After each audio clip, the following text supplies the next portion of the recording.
is the envy of the nation. We are safe, we are strong. Mr Speaker, I commend the budget to the House.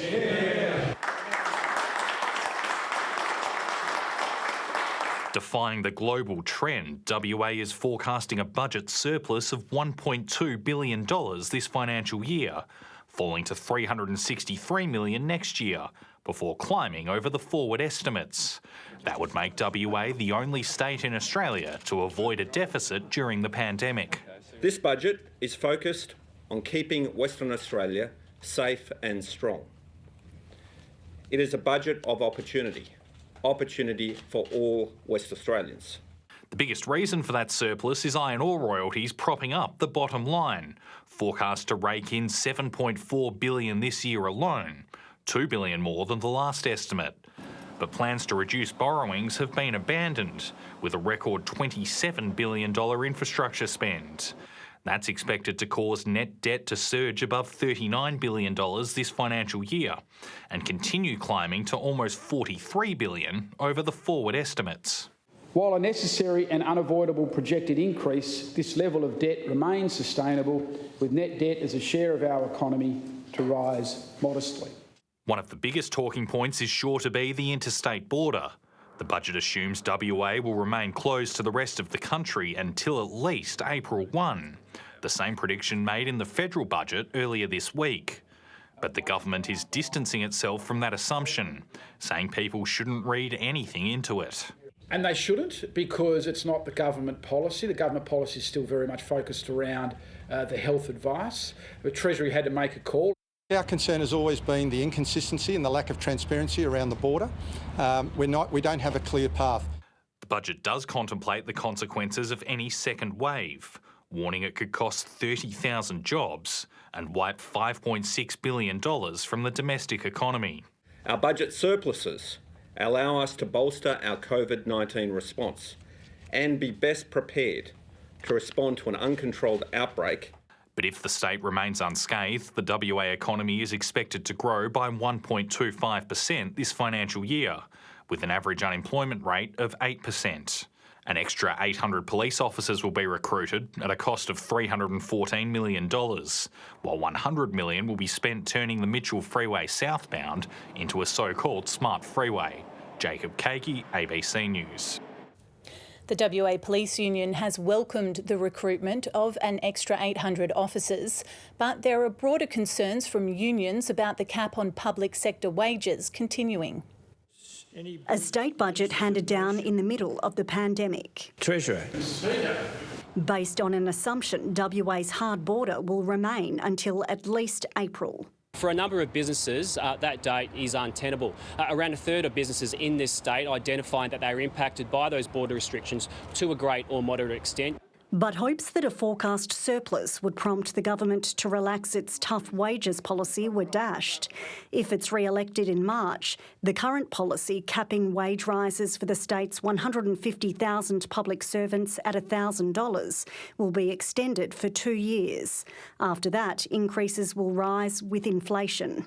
Public sector workers have shouldered the burden of getting the WA state budget back into surplus, and it's disappointing to see the extension of that policy. The $1,000 does not sit well with our membership, and I would submit with any other state union. But the police union has welcomed the recruitment of an extra 800 officers. That'll allow our people to do their job properly rather than being stretched to the absolute limit. A $600 credit on electricity bills for every household has also been welcomed.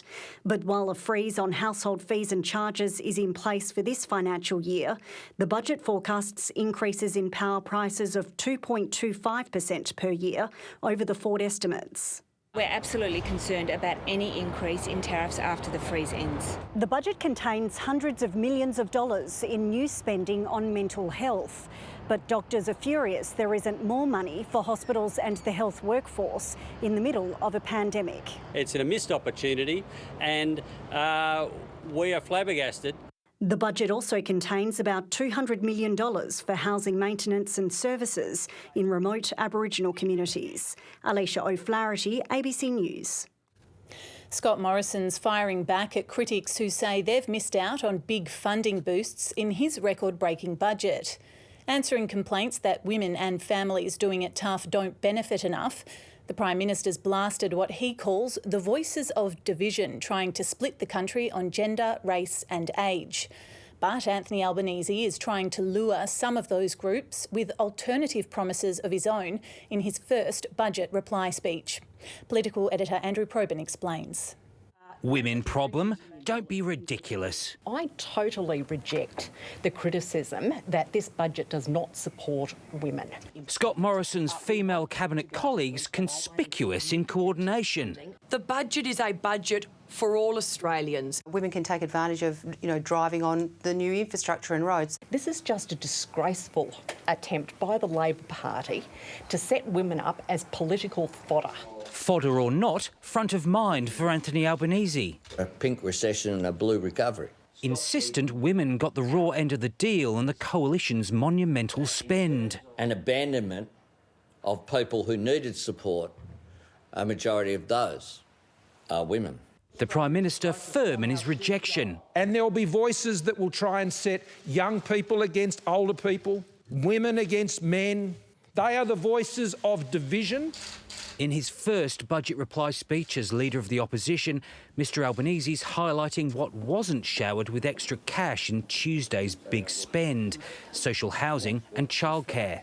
Tonight I announce that a Labor government will, from 1 July 2022, remove the annual cap on the childcare subsidy, eliminating once and for all the disincentive to work more hours. Mr Albanese also proposing a massive rebuild of the electricity grid, a 2-decade project to properly integrate renewable energy sources.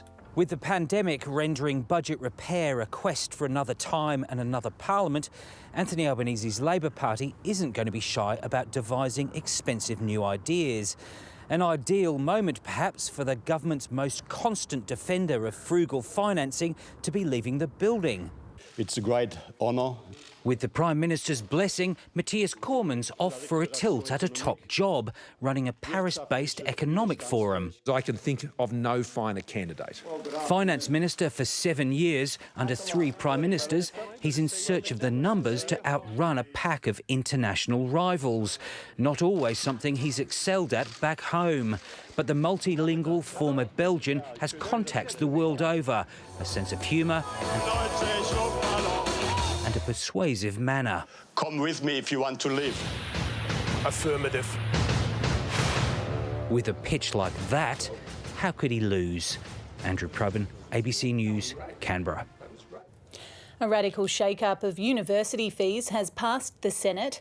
That will see the price of some degrees double to subsidise the cost of others. The contentious legislation passed with the support of One Nation and crossbench Senator Sterling Griff.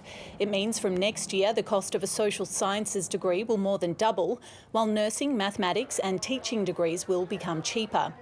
The government argues the changes will funnel students into degrees that will lead to jobs.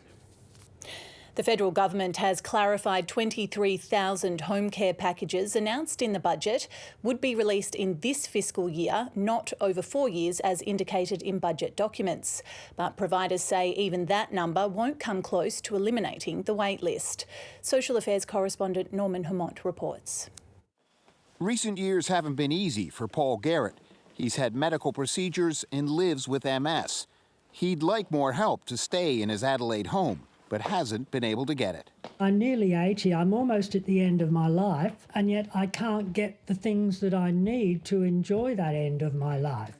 Paul has been approved for a Level 3 federally funded home care package. That would pay for more care for things like showering and trips to the shops. He's been waiting since January, and word is not promising. They said it could be anything up to 2 years before I might get a package. It's virtually you've got to wait for someone to die to find another fund. There are more than 100,000 older Australians on the wait list for their approved level of home care packages. The government announced $1.6 billion in the budget will provide an additional 23,000 packages in this financial year, but most are only for basic to intermediate care needs. Only 2,000 are for Level 4 care, the highest level and the kind most likely to keep people in their homes. Last year, the Aged Care Royal Commission heard it would cost more than $2 billion a year to clear the home care backlog. These new packages are a start, but still not enough. There is still 77,000 people that are without a package and without that support that they need.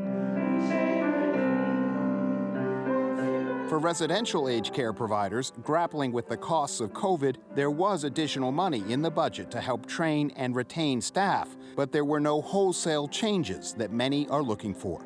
As a sector, we're desperately wanting some sort of fundamental reform, and this budget really hasn't delivered that.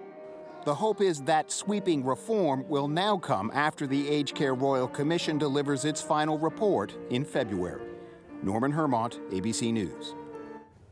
Donald Trump has promoted the unproven drug he was taking as a miracle COVID cure. The US president made the claim as his running mate took to the stage for the first and only vice presidential debate. And tonight, Mr. Trump is refusing to take part in the second presidential debate after organisers announced it would be held virtually.